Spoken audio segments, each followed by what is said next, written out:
So again, my name is Rebecca McGee. I am going to be your guide both today for the webinar but throughout the application process.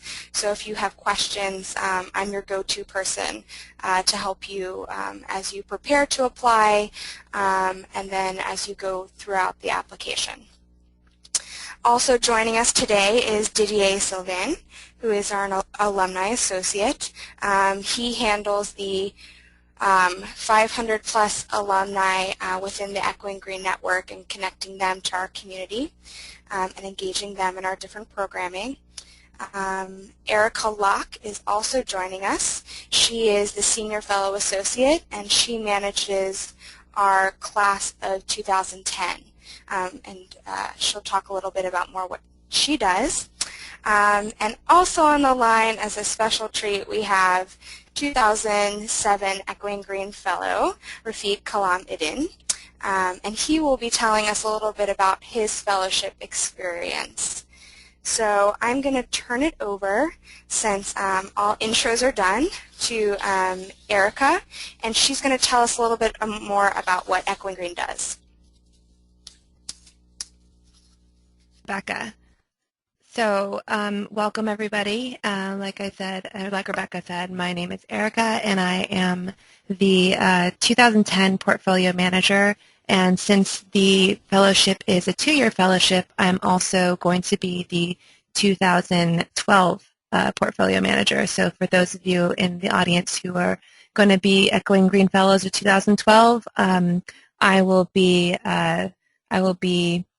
your portfolio manager. So let's get started.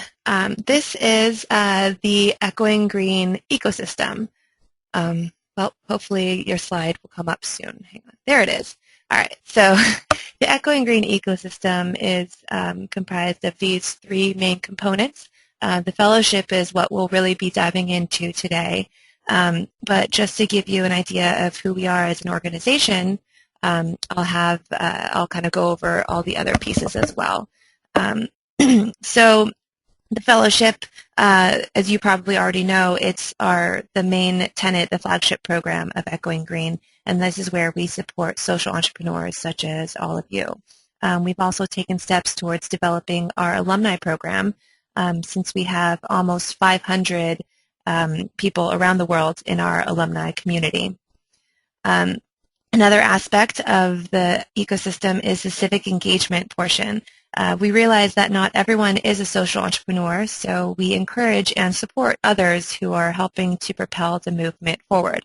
And these, we kind of call them loosely as field builders. So in the ways we do that, we have 2 books that are out there. One that's been around for a while called Be Bold, and one that we just released earlier in this past year called Work on Purpose. And both of those books highlight fellows and provide a framework for the readers to evaluate and determine their own career and life path based on meaning and purpose, and finding that kind of stuff in their life. As well as our new website, which will be coming up soon, I think in the next few months or so, and that will be engaging millennials on the Work on Purpose framework and kind of following the head, heart, hustle model. And this civic engagement also includes our Social Investment Council, which is comprised of young professionals who are mostly in traditional occupations who want to engage in the field of social entrepreneurship. And the way that we do that is we offer them engagement programs such as consulting opportunities and board shadowing and brainstorming sessions with our fellows and alumni, basically letting them interact with people who are doing the social impact work on the ground, and also at the same time training these young professionals for a future in engaged philanthropy. And finally, the thought leadership component. We're working with folks at Harvard Business School on a social entrepreneurship trend analysis, taking in all of our application data for the past 6 years and doing just an in-depth coding and study and really seeing where the field of social entrepreneurship has grown and progressed and expanded over the last 6 years. Other things that we're doing within the thought leadership arena are the curriculum modules that we're developing for universities and some other white papers and stuff of that sort. So we're here today to talk about the fellowship and really figure out if this is the next step, the right next step for all of you. Just really quickly about Echoing Green, we've been around for about 25 years, invested close to $31 million in seed funding to over 500 social entrepreneurs. And as you can see, it's unleashing next generation talent to solve the world's biggest problems.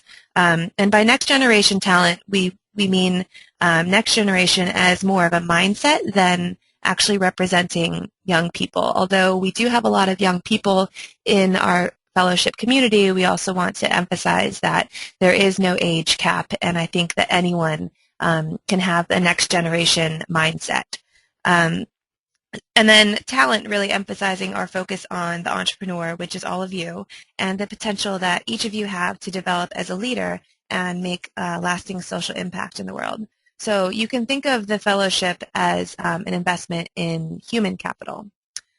So the next slide, as you can see, is just a few pictures of our fellows and alumni who are doing the great work that we're supporting.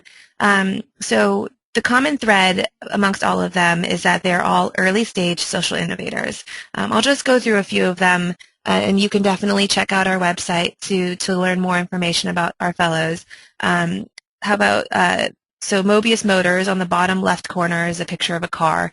There's a 2011 fellow named Joel Jackson, and he is manufacturing highly functional and affordable vehicles explicitly for the needs of the African market of transportation entrepreneurship. So what we saw in Joel was that he's a big thinker, systems changer, and certainly resourceful. Another fellow to highlight is, we'll look at the one on the bottom left, the bottom right corner, Embrace. Is there a partnership, Jane Chen and Rahul Panikkar, and their product is a low-cost infant warmer for the developing world. It stimulates the incubator environment, but without using electricity. So their bigger mission is to really help those who are at disadvantage improve their lives through disruptive technology. So they really represent cross-sector thinking, combining engineering, business, and healthcare opportunities in helping the developing world. So all in all, we're looking for powerful and passionate individuals who are capable of carrying out their ideas for social change. And, they come to us in various stages within the startup kind of mindset, but they all have a concrete idea of how their goal and the mission is clarified, and also how to accomplish it. So it's more about you as a state of the world changer, and we're hoping to take a chance on your mission. So just to give you an idea of where we're working, this next slide is just a picture of where we have fellows who are either living or doing work around the world. And whether that's Americans working outside the U.S. or internationals working in their own communities, regardless of nationality or citizenship, everyone is welcome to apply. So if you'll be working in the U.S., the only stipulation is that you have to have work authorization to do so. So what's important is to say that we're open to individuals working at both global and smaller local scales. So you can do your work at a localized level, and if you have a bold plan to drive change in just one community, it can be just as compelling as a person who's doing it with a global reach. So it's more about the innovation and the individual rather than the vast global scalability of the project. That said, we want to see people making change in all parts of the world, so our goal here is to really cover this map with more green dots, and that's where you come in. So now I'm going to pass it over to Didier, who is going to explain the details of the fellowship.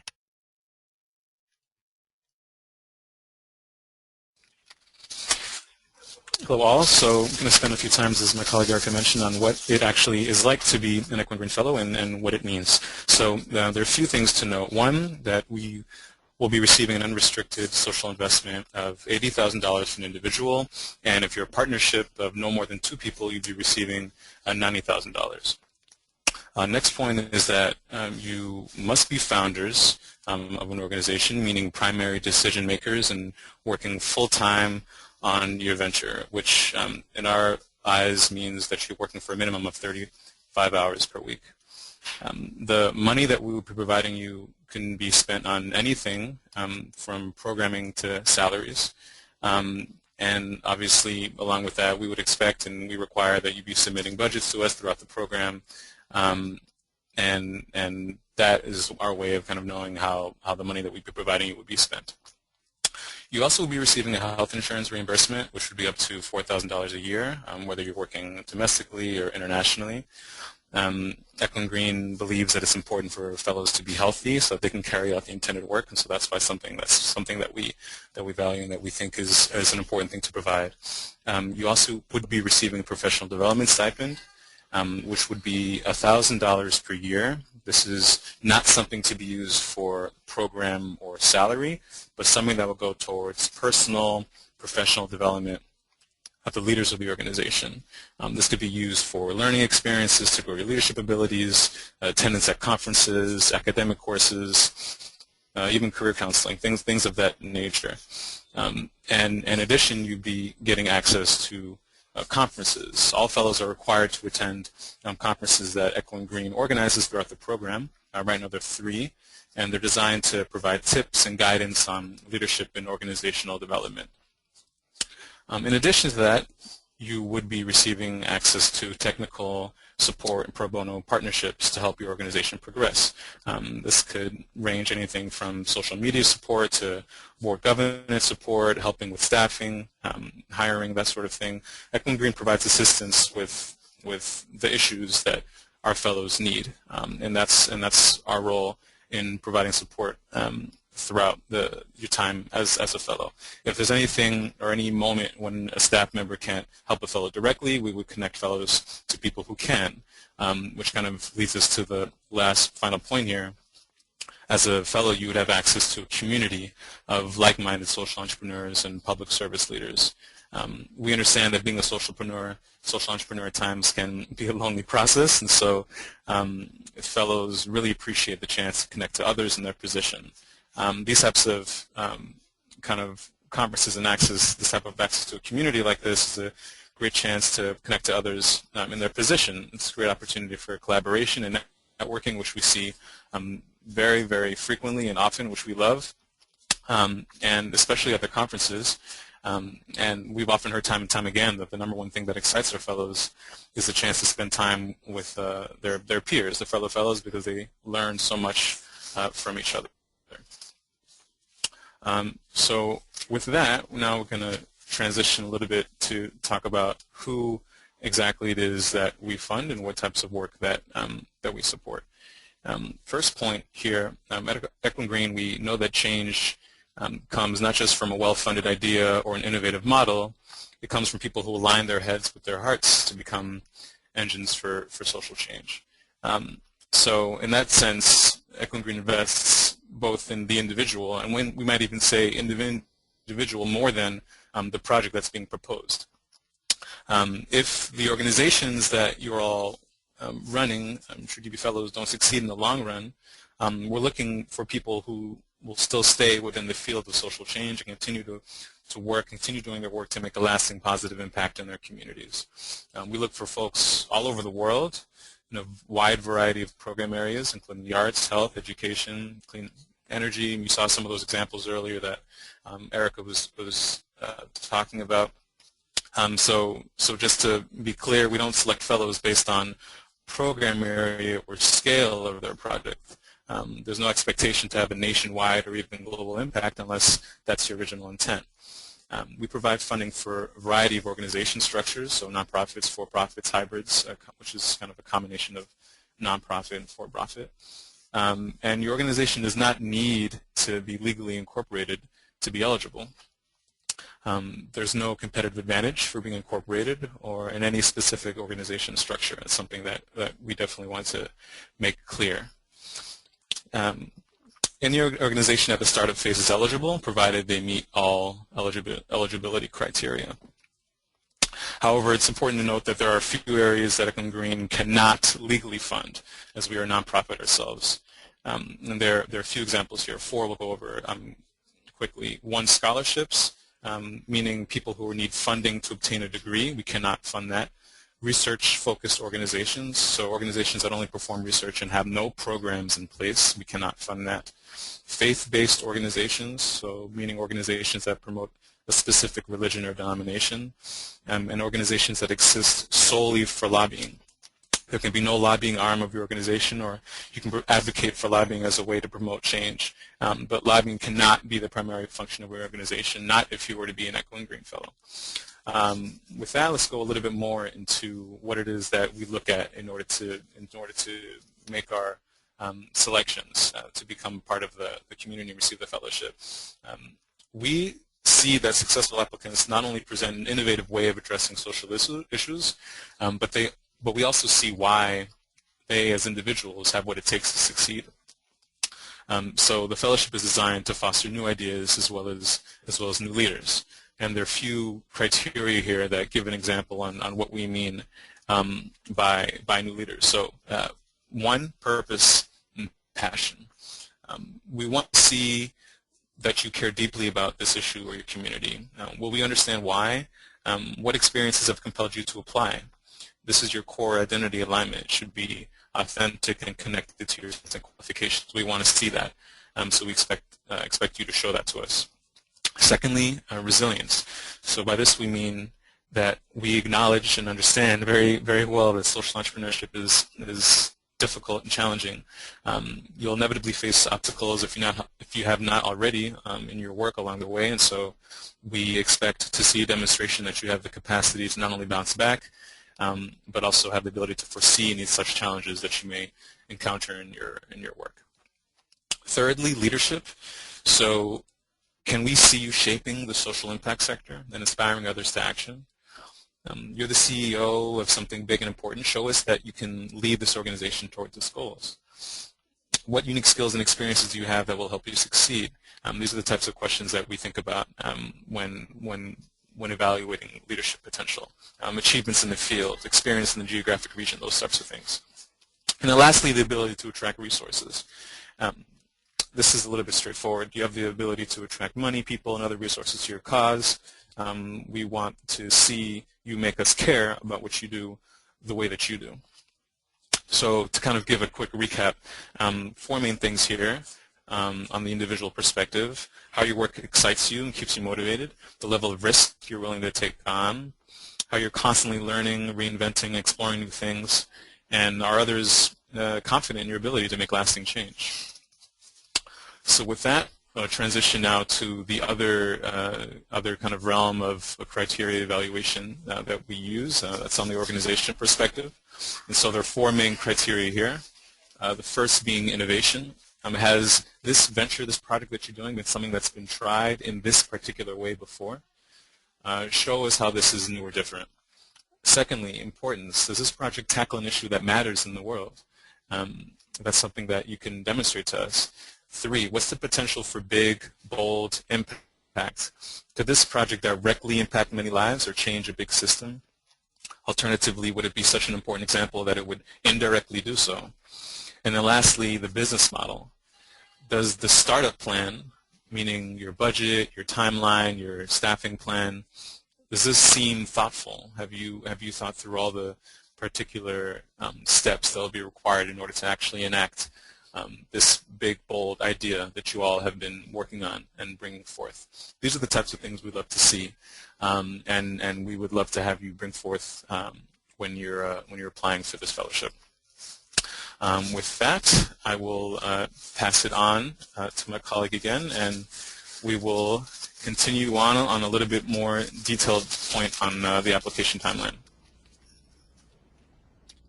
Thank you, Didier. So I'm going to talk a little bit about what you'll see once you begin the process of applying to Equine Green. So as many of you have heard, our application will open on December 5th, 2011, and it will remain open through January 9th, which means that you have a full month to log in, create your application. You're welcome to start the application and then return later to continue editing it. So you do have a full month to work on the online portion of your application. And in early November, we will actually be releasing the essay questions so that even before the application opens, you can start constructing your answers offline, and then once the online application is launched, you can very easily log on, enter your basic information, some demographic information, and then copy and paste in your answers for the essays. So in that phase 1 of the application, in addition to the demographic info and the essays about yourself, your partner, and your organization, the only document that you're allowed to upload is the resume. We do not accept any additional supplementary materials that are submitted either by email or mail. We're only able to review what you submit through the online application. So last year we had about 2,800 plus applicants. In the past we've generally had about 1,500 to 2,500, but we have had a very enthusiastic response. So we'll see how many we get this year, but we expect somewhere around 2,500 or more. After the initial phase, so after you submit your application by January 9th, and again, just so you know, we do not accept any late applications. So make sure during that month-long period you log on and submit. So we'll do some internal review within the Echoing Green community, and then we will announce and invite select applicants to continue on in the process by completing a longer application, which we call the semifinal round. So again, you'll receive, whether or not you are selected, you'll receive a yes or no email, and if you do receive a yes and an invitation, you will fill out additional essays about yourself, your partner, and your organization. You'll give us a much more detailed budget, and as well as a competitive analysis. So that lets us know that you've done your research on your peers and other people who are working with your target audience and within your field. We'll also ask for multiple letters of reference, and we do provide specific questions that we want your references to complete.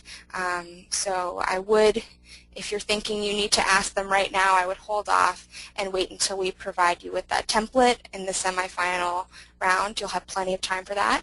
And we also do some due diligence internally, and so we may conduct phone interviews as needed after you've submitted that semifinal application.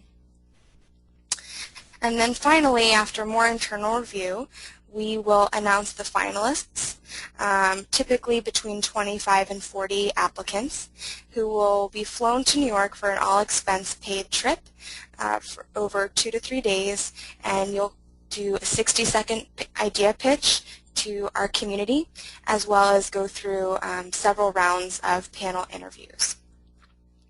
So that's the application. I've had some questions about who reads the applications, and this is a very diverse group of people. We have Echoing Green staff, alumni from our fellowship program, our Young Professionals Board, the Social Investment Council, select members and partners from academia, peer organizations, and other related fields. So it is a diverse group. And it is a very large group. We've had up to 300 readers depending on what stage of the application we're in. All right, so we're going to move into the question period, and I have the pleasure of introducing 2011 fellow Rafiq. And I'm going to do a little intro for him, but I'm sure that any words I offer will not do him justice, so feel free to look him up on our website. So, Rafiq is a 2007 Echoing Green Fellow. He began his career as a teacher, went on to practice corporate law, and then served as executive director of the Anne Bryce Foundation before founding his organization, Teaching Firms of America, which operates in Brooklyn, so not too far from the Echoing Green offices. He founded and continues to run Teaching Firms of America, an innovative model for college preparatory elementary schools that aims to reshape the traditional school structure by combining the efficient structure of a law firm with the highly effective homeschool environment.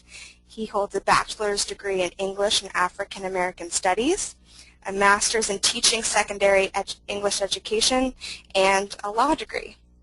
So, Rafiq, I'm going to ask you a few different questions, and of course feel free to elaborate based on your own experience as a fellow. So let's get started. Rafiq, do you want to say hello really quick? Hey, what's up, everybody? Welcome. I'm excited to be talking to you. As am I. Good to hear from you, Rebecca. Yeah, good to hear from you too.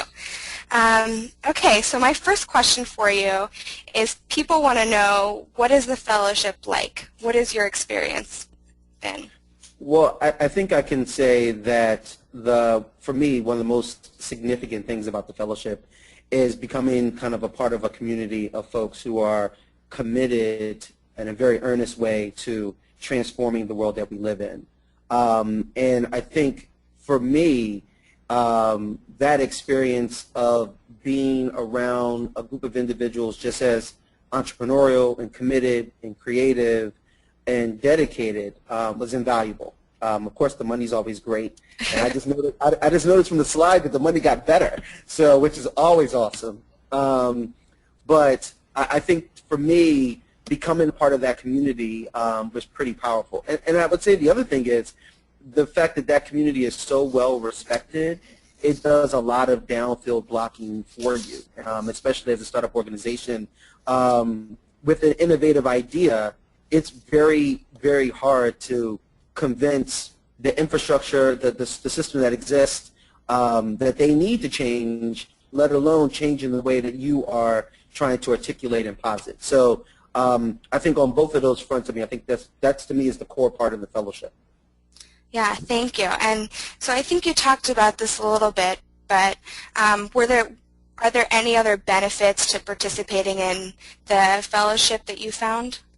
Yeah, so I would also, the bench is pretty deep at Echoing Green, and what I mean by that is that there are a number of Echoing Green fellows and alumni who have expertise, resources, and I don't always mean dollars, but expertise and points of view that I found to be invaluable.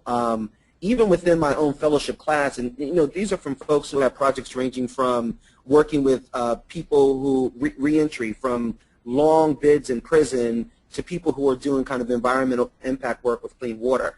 Every last one of the fellows in my class and other fellows in other class have had an impact on the work that I'm doing here in Brooklyn in education. And I know that sounds funny, but I think it's because you have people who are focused on process.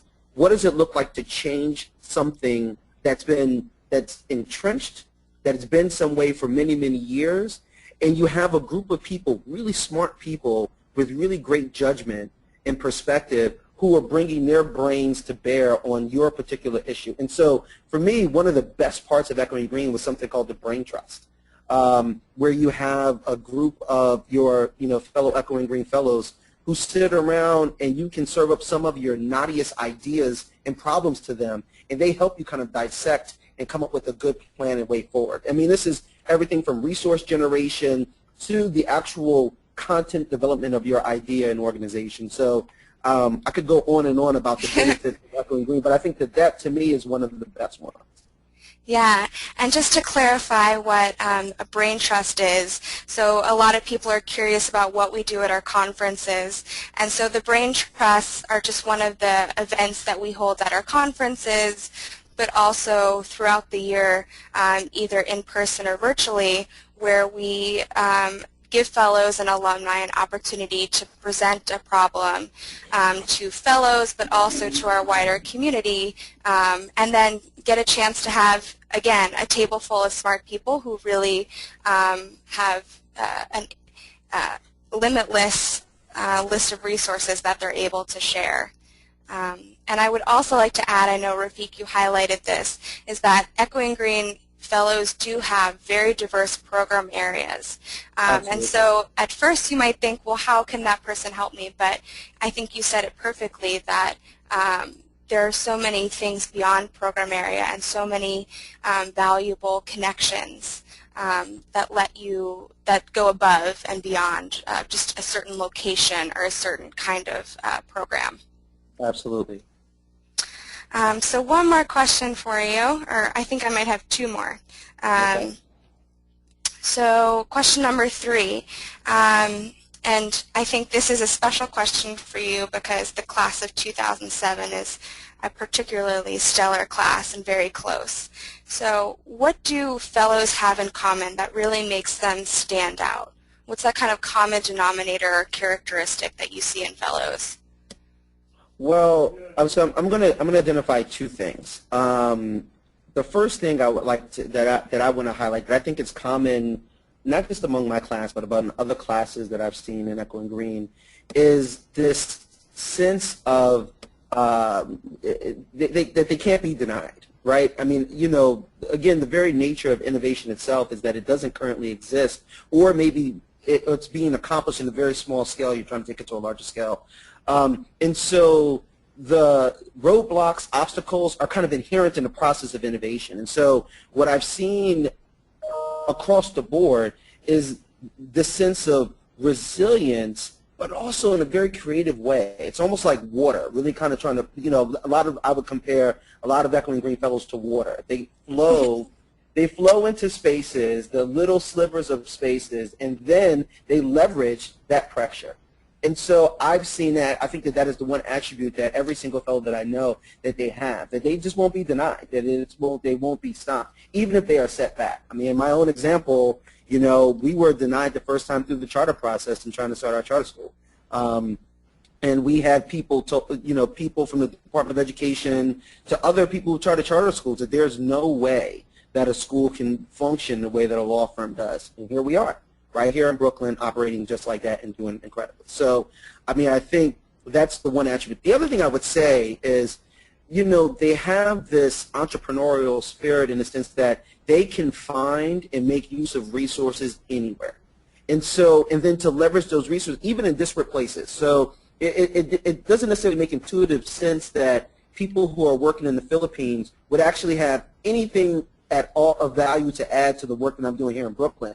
But it's absolutely not true.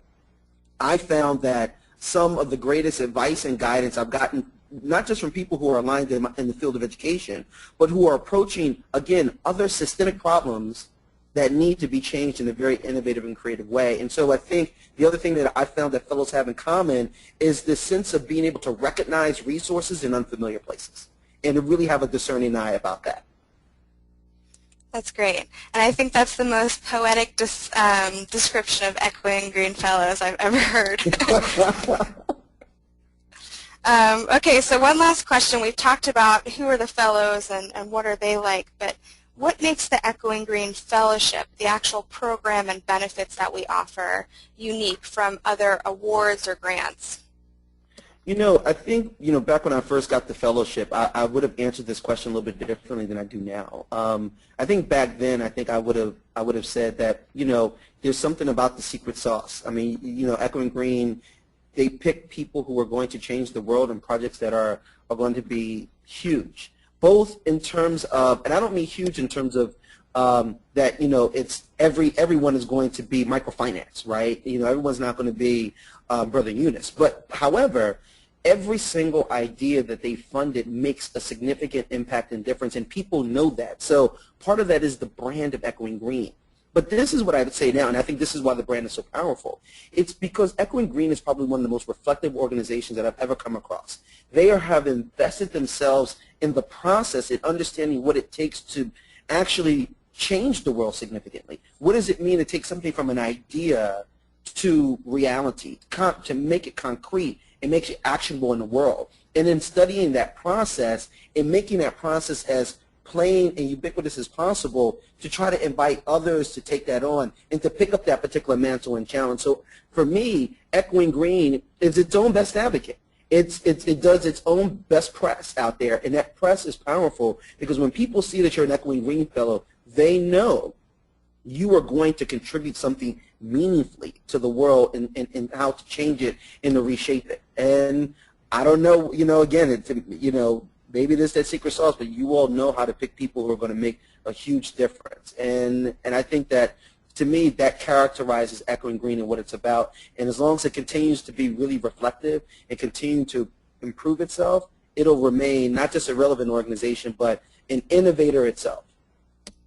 Great.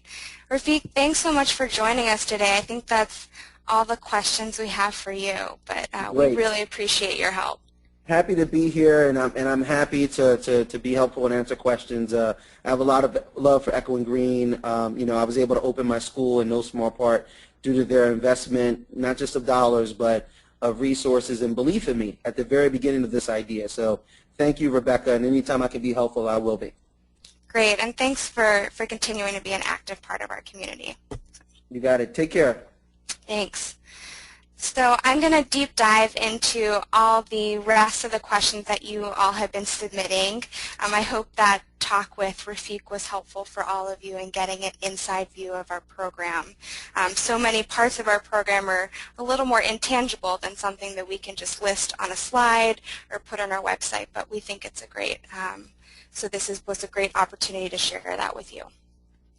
So I'm going to go through, I've got a big list of questions, and I'm also going to get Didier and Erica involved as needed to help get through these.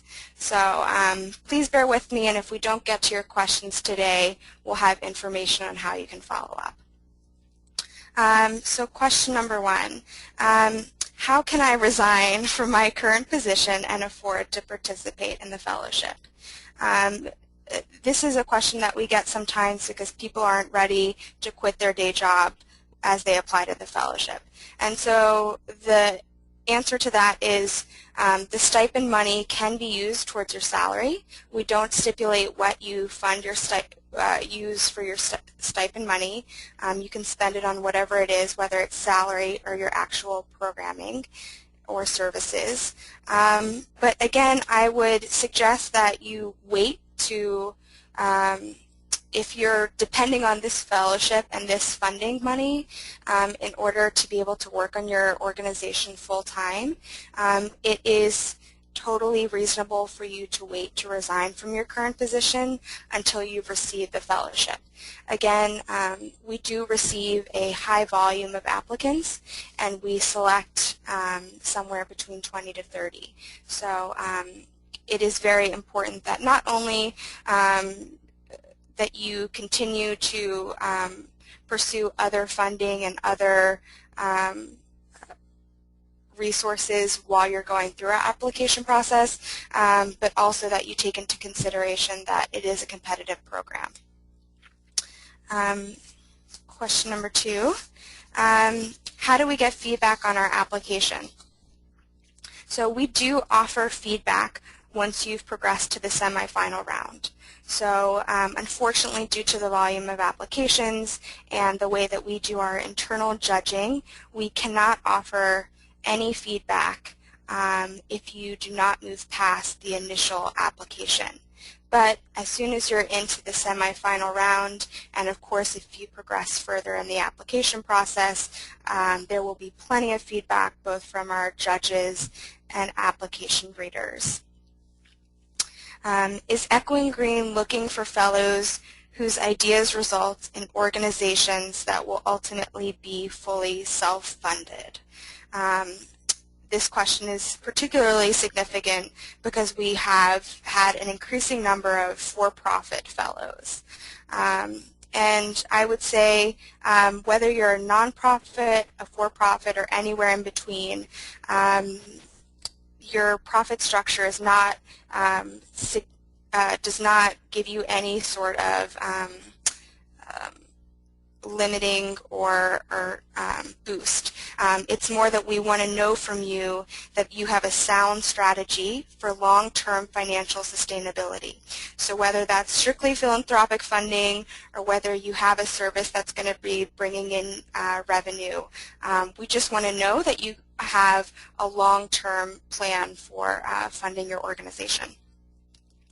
Can you clarify the definition of a startup? This is hands down our biggest question, and our definition of startup may be unique to Echoing Green. So basically it's a couple of benchmarks that we use to help us as we decide what the stage of an organization is. So typically we use 2 years or less as our definition for operating time for a startup. So if you've been operating for 6 years or more, that may not be a perfect fit for Echoing Green. But if you've been operating for 2 years or less, by the time that you apply, and of course there's flexibility with this, then you would, if you meet the other eligibility requirements, we would consider you a startup. Other indicators that we use, because it's definitely a composite of several factors, do you have a board? Have you been working on your organization full time? How much money have you raised? If you've raised, for example, if you've received one grant or award that is significantly higher than the Echoing Green funding, that would be something that we would question. So Echoing Green does want to be a significant early funder. We want to know that the money that we're going to be giving you will make a big impact. And again, if you have specific questions about this, because there is flexibility, of course, in this definition, please contact me later. We'll give you more information. Is there any limitation on other funding or salary during the 2 years of Echoing Green support? And the answer to that is absolutely no. We are constantly nominating our fellows for other awards. We are writing them references for other awards and providing information references to potential investors all the time. So we hope that by being an Echoing Green Fellow, we are helping you to reach other funders. We want to be helpful in that way. And of course, you can raise as much money as you like as an Echoing Green Fellow. And again, during the application process, we definitely encourage you to continue to seek other funding and not solely rely on the Echoing Green Fellowship. Is it okay to keep applying, or does this bias Echoing Green? So Echoing Green allows applicants to apply as many years as they want. So while you can only submit one application a year for your idea, you're able to apply as many years as you want, as long as your organization and you are still meet all eligibility requirements. Okay. How important is previous experience in social enterprise? I'm going to give a very brief answer to this and say we are looking for leadership potential, emphasis on potential. So we want to see in your application not just a list on your resume of all the different leadership things that you've done, but we want to see a spark. We want to see your personality shine through, and that includes potential for leadership demonstration, resource magnetism, and all of those things that Didier talked about earlier. It does not necessarily have to be proven just yet. Is there an age limit? No, there is not an age limit. The only age requirement that we have is that you are 18 years or older, and that applies to both partnerships. Can my organization or idea change or develop over the course of the application? So our application cycle is very long. It's about 6 months, and this is now that we've shortened it a little bit. And we know that you guys are startups, So we expect that maybe your name of your organization is going to change. Maybe your model is going to significantly change over the course of the application, from when you first submit your Phase 1 application to maybe when you're invited to finalist weekend. So at each stage, we ask for updates and give you that opportunity to tell us what's new and what's exciting with your organization. I'm going to answer one more question, and then I'm going to turn it over to Erica and Didier if they have other questions to add.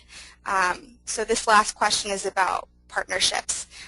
People have asked, well, what if this partner that I would like to apply with started after me, or maybe they didn't come up with the original idea. There's a lot of questions about who's a co-founder, and so I wrote an email to someone yesterday who asked me the same question, and what I explained to this potential applicant was, if you can tell the story of your organization and give a complete picture and history of your organization without mentioning this individual, then we wouldn't necessarily consider that a true partnership in the sense that Echoing Green is looking for. So if you could fire that person at any moment because you hired them, then maybe that's not a true partnership. If you do not have equal decision-making authority or equal investment or passion for the organization, maybe that person had nothing to do with the idea generation. There would be some questions about that. And so when you're applying, you definitely want to consider, is this partner adding something to my application? So just because you have a partner doesn't mean you have to apply with them. So you want to make sure that if you are applying with a partner, that they're bringing on a new set of skills, that they're complementing your portion of the application, and that you can really give us a more complete picture of how your organization is structured, functions, and who's working there, and contributing to the passion through that partnership interaction, because both of you will be recognized as Echoing Green Fellows. So I'm going to open it up to Erica and Didier. Do you have any questions we should be answering? Yeah, I'll just breeze through a few that I've seen on the question box that have been popping up that I think everyone should hear. And I've seen this one a couple times, whether your organization has to be in place or your idea has to be implemented at the time of application. And the answer is no. We want to say and reiterate that we accept, and we do actually have fellows who've come to us with essentially an idea and a really good plan to execute that idea. So it does not have to have a pilot program or incorporation. So anything from an idea fleshed out to a pilot program or something that's been happening for a short period of time. Another question that we've received both in email and over on this chat box is for reapplicants. If they have changed their project in the past year or 2 years, if you're a second-time reapplicant, how do you show the changes in your personal aspects that we evaluate? And I think that this is where maybe proofreading comes in handy, or having somebody else read your essays. You know, perhaps you believe that your leadership potential is there, but maybe it didn't come across as strongly on paper. So one thing that our fellows say often when they are giving tips to other people when they're applying is to have somebody else read your application, somebody who doesn't know you very well and doesn't know your organization. For the first question is, can they tell who you are? Can they tell that you're a leader? And ask them, you know, looking at these essay questions, what would you believe that I could, or could you believe that I could lead this organization? And secondly, do you understand what my organization does? So that's a big tip, is just as much as you can have other people read your application. And that's why we give you 2 months to look at the essay questions and you know, take a look at them, draft them, have other people look at them, and then upload them by January. The next question is somebody brought up, can it be a media project? And that's specific, but I want to answer it in a very general way. For the most part, we will fund projects as long as they are continuous. And in that way, I mean they don't have an end date. We have a 2009 fellow, Adam Stofsky, who does the New Media Advocacy Project, and he is assisting other people out there, other nonprofit organizations out there with media. So using media as a tool for advocacy. So if you consider that as a media project, then absolutely yes, we do fund them. And in general, things like films and books, you know, they have an end date. But if it's a book series or a film series or something that is a channel to be more of a long-term project, that is considered eligible in this application. Really quickly, how many fellows are we funding? And that's kind of varied in the years. You know, we have between 20 and 25, and I think that will be roughly the number this year. It might be lower, it might be higher. We don't have a set number. And how to access other fellows in the community. And that's a good question because they are located all around the world. We do encourage people to email each other with any questions. We have the 2 conferences that happen during your tenure as a fellow, and the 1 conference a year that you will be able to attend as an alum of the fellowship program as well. And we also, DDA mentioned the Opportunity Fund, the $1,000 that you get a year, and to clarify, that is $1,000 per person if it's a partnership. Again, with the health insurance, it's $4,000 per person. But that $1,000 could be used also to travel, to connect with other fellows and interact with them and do either brainstorming sessions or observe their work. And that's often used as what people use their Opportunity Fund for. I'm actually going to throw this next question over to DDA since he runs the alumni program. The question is, what happens at the end of 2 years? So DDA, do you want to take that? Yes, absolutely. Thanks, Erica. So a lot of these things that we've actually been highlighting are things that continue, and one of the reasons that that's so is because we deeply believe that once you're a fellow, you're always a fellow. And so we have a network of at least 500 plus people that Erica and Rebecca have mentioned, and so our intention, you know, is to continue to find ways that we can engage all of these folks and create platforms and avenues for all of them to collaborate from each other to support their work. There's some specific examples of some things that that we continue to offer as done during the 2 years of the actual fellowship. Some of the things that we've spoken about, we've mentioned these brain trust opportunities, which are kind of like these focus group conversations, longer term consulting projects.